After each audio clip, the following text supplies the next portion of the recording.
The Varkal Dominion had existed for over 12,000 years. Their fleets had swept across 47 sectors. Their warriors had subjugated 319 sentient species. Their empire stretched so far that even light took decades to cross its borders. They were conquerors, unstoppable, eternal, and they had never heard of Earth.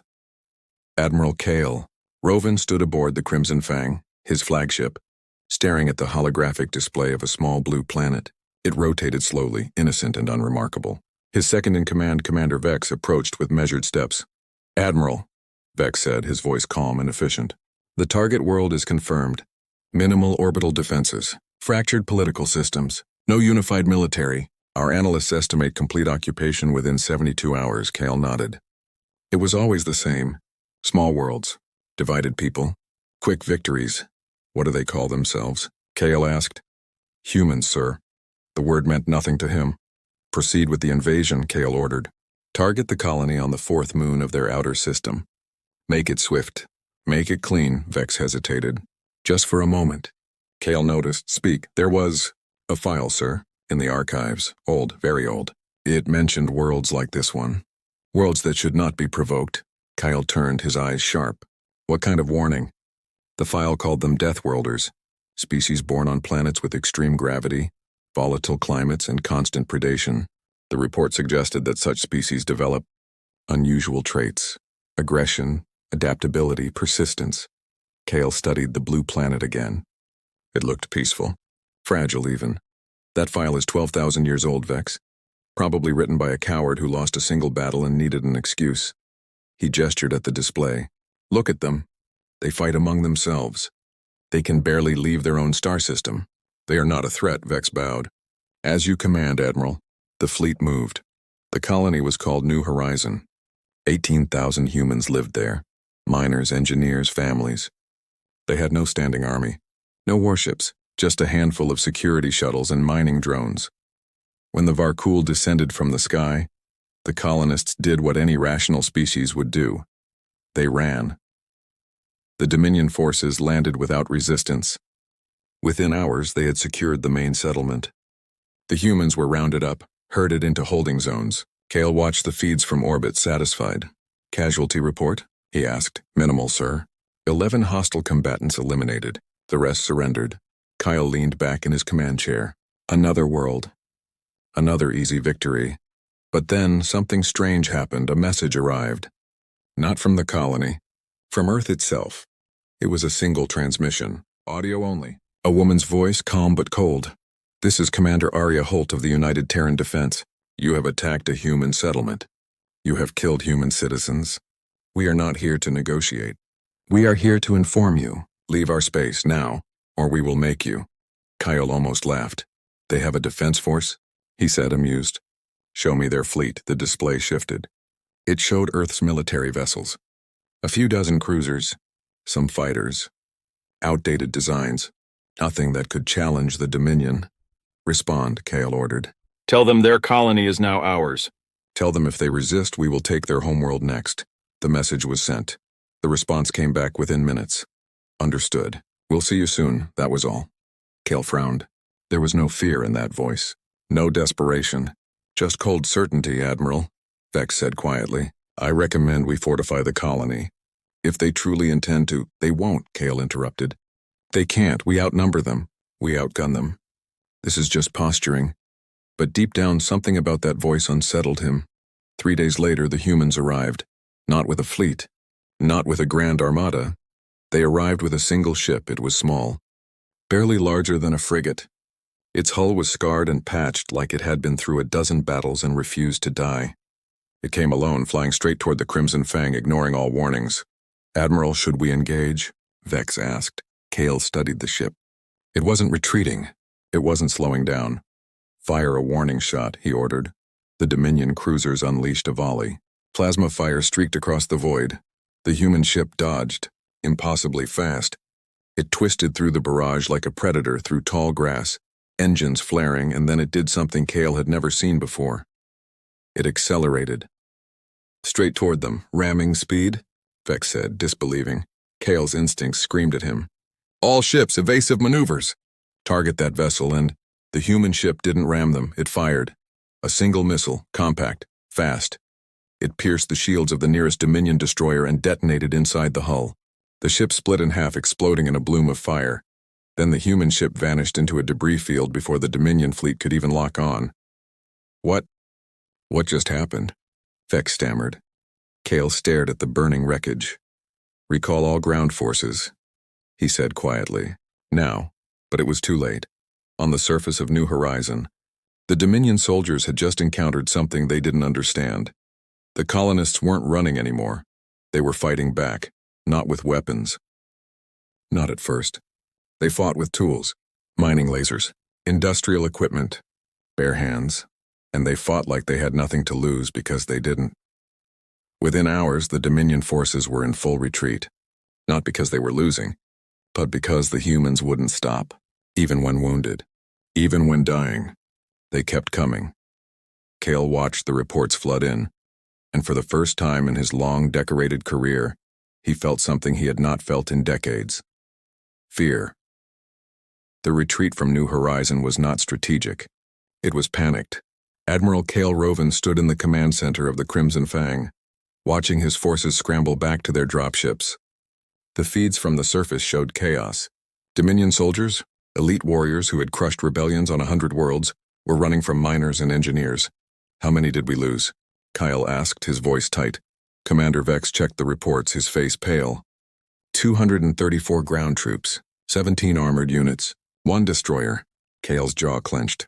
Against a colony of civilians? They weren't fighting like civilians, sir. Vex pulled up combat footage. It showed a human woman, bleeding from a dozen wounds, dragging herself across the ground with a broken leg. In her hand was a plasma cutter. She used it to disable a Dominion tank's treads before 3 soldiers gunned her down. Even as she fell, she was smiling. They're insane, Vex whispered. Kale said nothing. He had seen desperation before. He had seen fanaticism. But this was different. These humans weren't fighting to win. They were fighting to hurt, to make every inch of ground cost blood, to teach a lesson, and they had. Withdraw the fleet to the outer system, Kale ordered. We regroup. Analyze their tactics, then we strike with overwhelming force. Vex nodded and turned to relay the orders. But before he could, alarms blared across the bridge. Multiple contacts, a sensor officer shouted. Human vessels entering the system. Kale spun toward the display. This time it wasn't a single ship, it was a fleet. Dozens of vessels, cruisers, frigates, carriers. They were mismatched, clearly pulled from different planetary defense forces, but they moved with coordinated precision, and at the center of the formation was a massive dreadnought, its hull painted with a simple symbol, a blue planet wrapped in white clouds. Earth. Admiral, Vex said, his voice strained. They're hailing us, on screen. The hologram flickered to life. A woman appeared. She wore a dark uniform with no rank insignia, no medals. Her hair was tied back, her expression cold and unreadable. Her eyes burned. I'm Commander Arya Holt, she said. You killed our people. You invaded our home, and now you're going to learn why the old empires warned you never to cross humanity. Kale stepped forward. Commander, you are outnumbered, outgunned. Withdraw now and we will consider— No. The word cut through the air like a blade. Arya leaned forward. You don't understand what you've done. You attacked us because you thought we were weak, divided, easy prey. And maybe we were. But you gave us something we haven't had in a long time. She paused. A common enemy. The transmission ended, and the human fleet attacked. They didn't fight, like any species Kale had ever faced. The Dominion had perfected warfare over millennia. Their tactics were efficient, calculated, brutal. They overwhelmed enemies with superior firepower and discipline. But the humans didn't care about efficiency. They flew their ships like missiles. They rammed Dominion cruisers when their weapons ran dry. They used debris fields as cover, asteroid belts as weapons, and their own wrecked hulls as shields for the ships behind them. One human frigate, crippled and venting atmosphere, redirected its remaining power to engines and crashed into a Dominion battleship's command tower. Both ships exploded in a cascade of fire.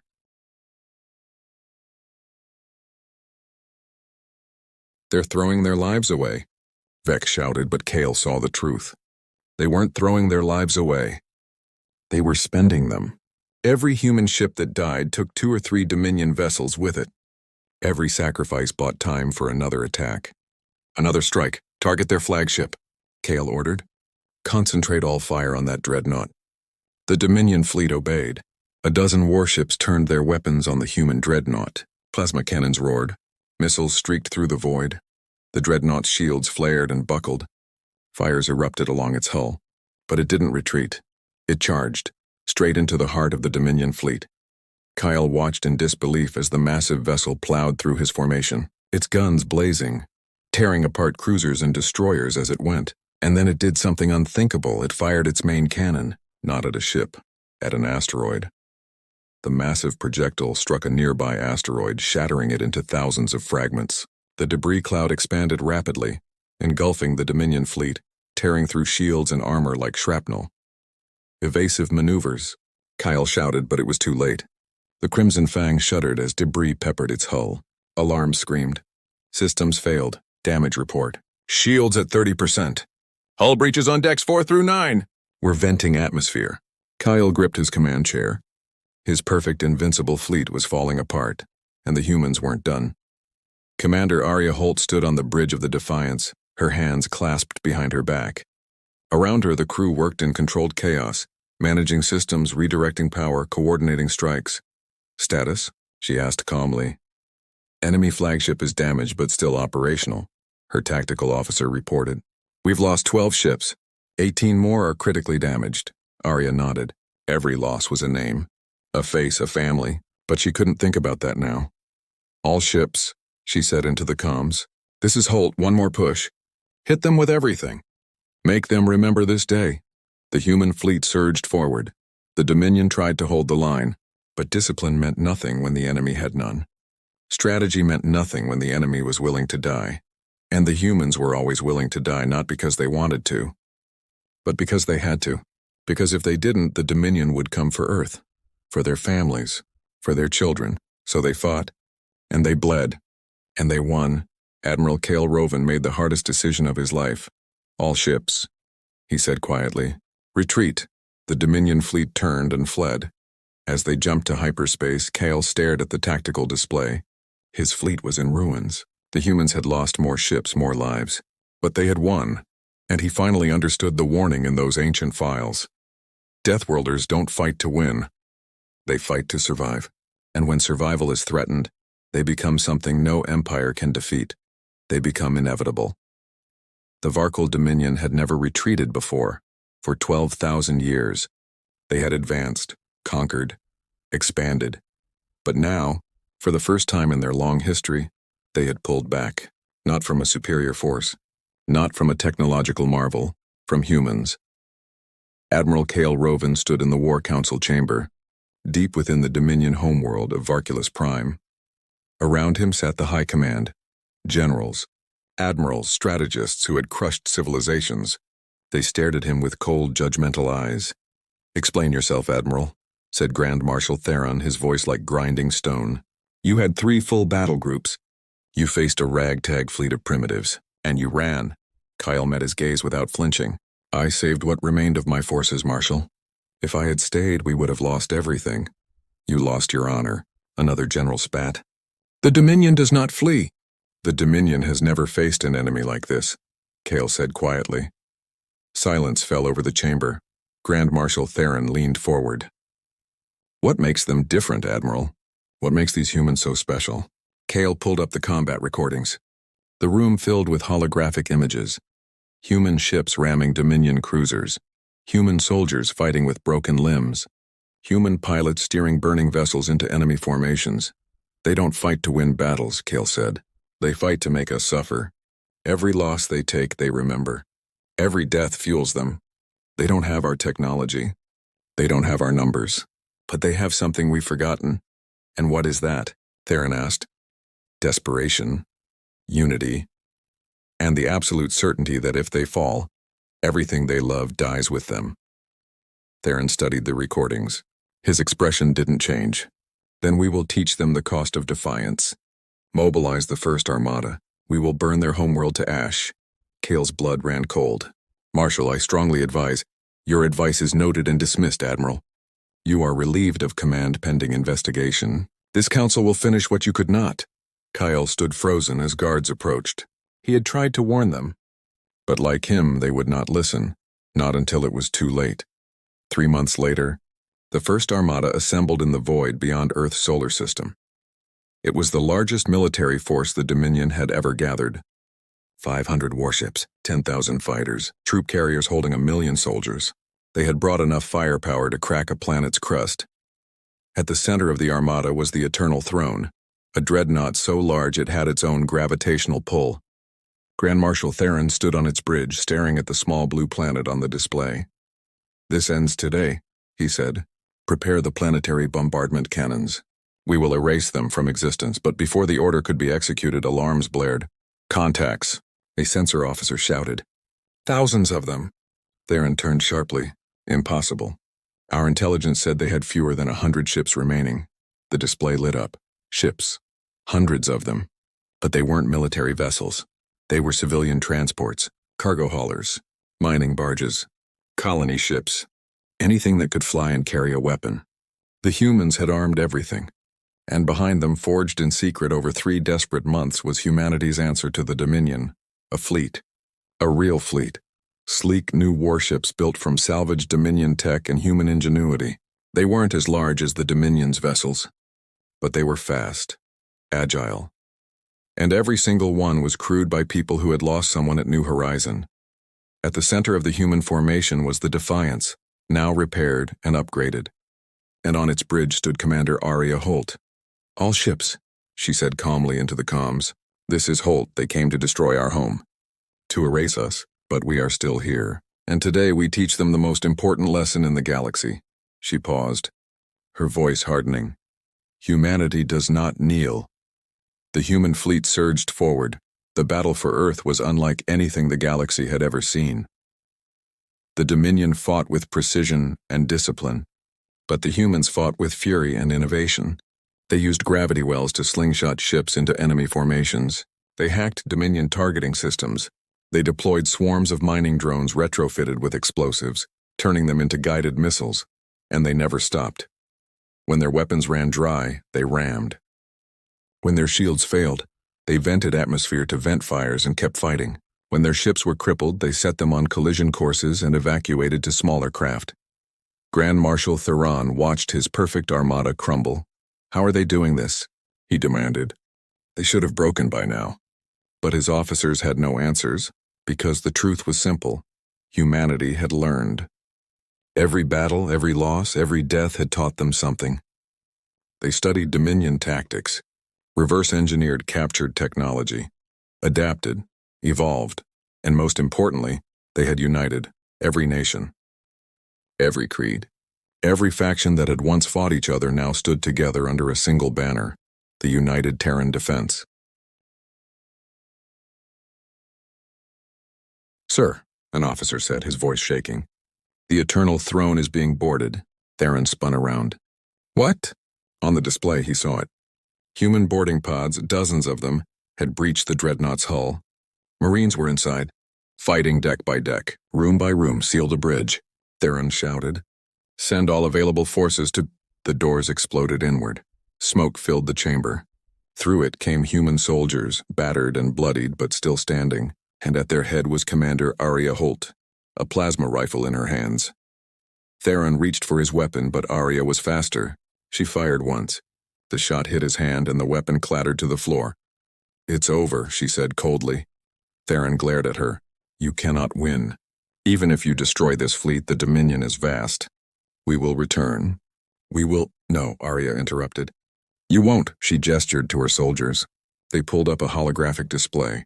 It showed Dominion space, and spreading through it like wildfire was a message, a recording of the battle, of the Dominion's defeat. "Every species you've conquered is watching this right now," Aria said. "They're seeing that the mighty Dominion can bleed, can lose, and soon they'll rise up, just like we did." Theron's face went pale. Aria leaned closer. "You should have listened to the warnings. You should have left us alone, but you didn't. And now the galaxy will remember this day, the day humanity taught the oldest empire in the stars a single truth." She paused. "You can conquer worlds, You can enslave species, but you should never ever try to conquer humanity. 1 year later, the Varkal Dominion collapsed, not from a single battle, but from 1,000 rebellions inspired by humanity's stand. Species that had been subjugated for centuries rose up. The empire that had lasted 12,000 years shattered in months, and humanity, they didn't conquer. They didn't enslave. They reached out to the freed worlds and offered something the galaxy hadn't seen in millennia. Peace, partnership, hope.